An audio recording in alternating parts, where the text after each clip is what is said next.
他是我见过最特别的人。出于好奇，这段时间我经常来找他。虽然这是我们第7次见面，但和往常一样，言语甚少。我平时很少与人聊天，所以一直不明白应该怎么聊。不过有一点我倒是知道，闲聊一般都需要一个话题。我是腊月生的，所以叫这个名字。城建大会的时候，你会选哪座峰？不是我选，是九峰选。像你这样的天才少女，局面自然会倒过来。天光峰为掌门所属，资源不是诸峰可比的。尚德峰为剑律元奇经所属，他是掌门的师兄，资历最老，地位超群，也不会差。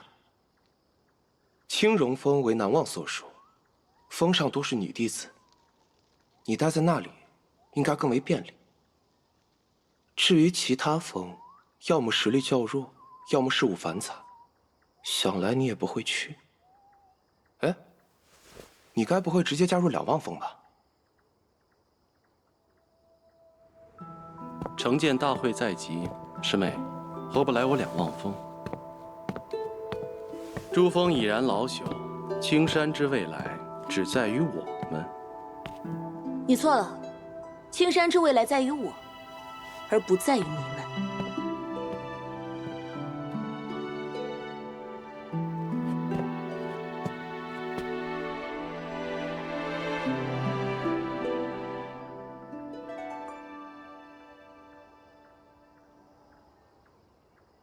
我不喜欢两望峰。我也是。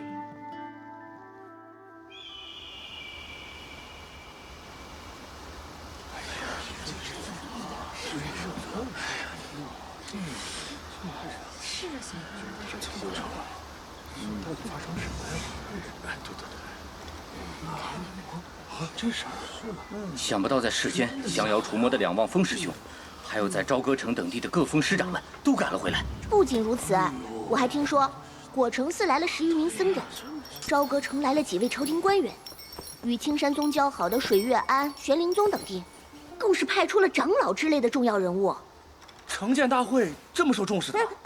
那可不，咱们青山宗是剑道第1大宗，公认的正道领袖。城建大会虽是门内的盛会，但也足以引起各门派的注意。况且此次大会又有赵师姐、柳师兄2位天生道种参加，受到的关注只会更高。也不知道赵师姐会选哪座峰，以后我也要去她所在的峰。你就别做梦了，还想跟赵师姐同峰，能有风娶你就不错了。不知道今年水月庵会派谁来？来的会是他的弟子吗？金师兄，这里。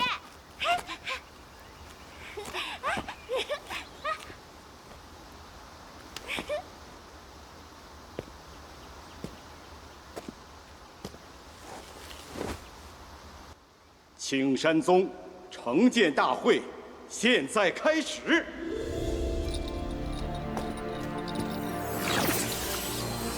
不愧是柳师兄，竟第1个上场。柳师兄，他就是那个天生道种。没错，而且是10年里青山宗的第3个天生道种。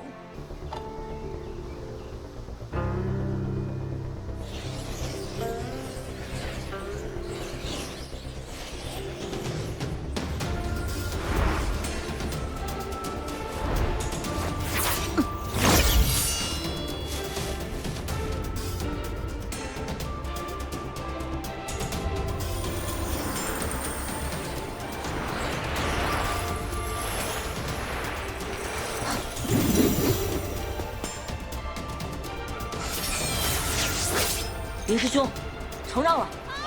好，不愧是天生道种，你真是厉害啊！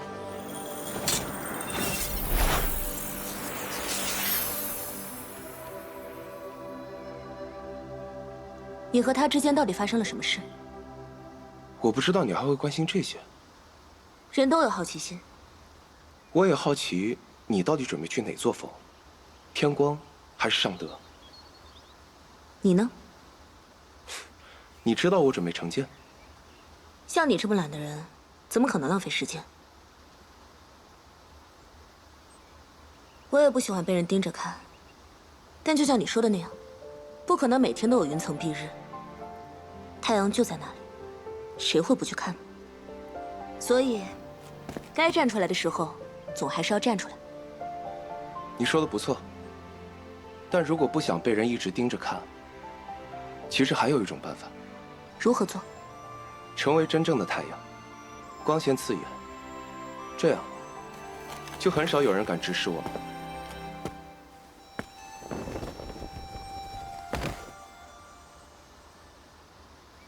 你要做什么？成剑啊！嗯，这，他，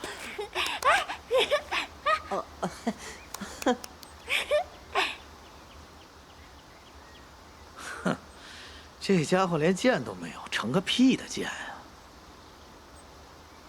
你的剑呢？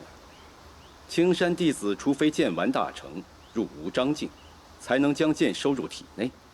你一个洗剑弟子，难道已经到了无章境？稍等，剑呢？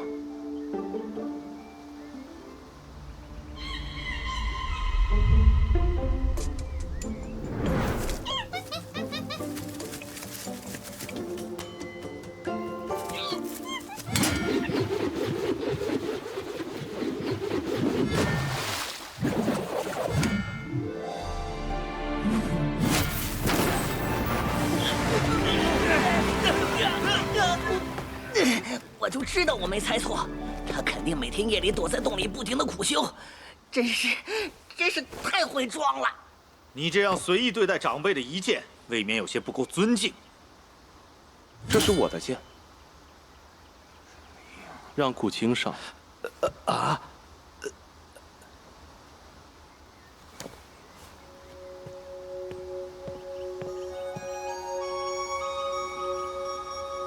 我叫顾青，过南山的剑童。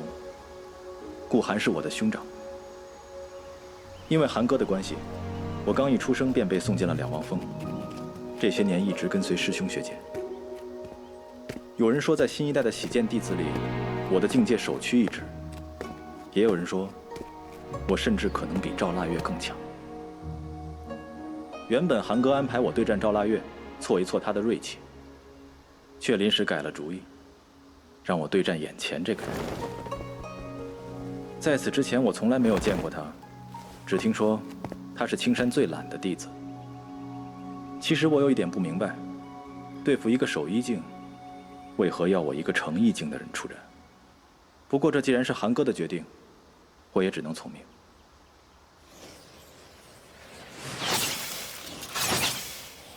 请。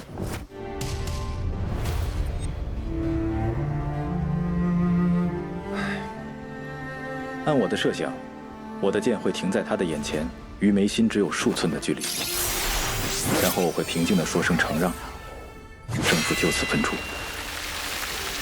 然而，这个画面却并没有出现。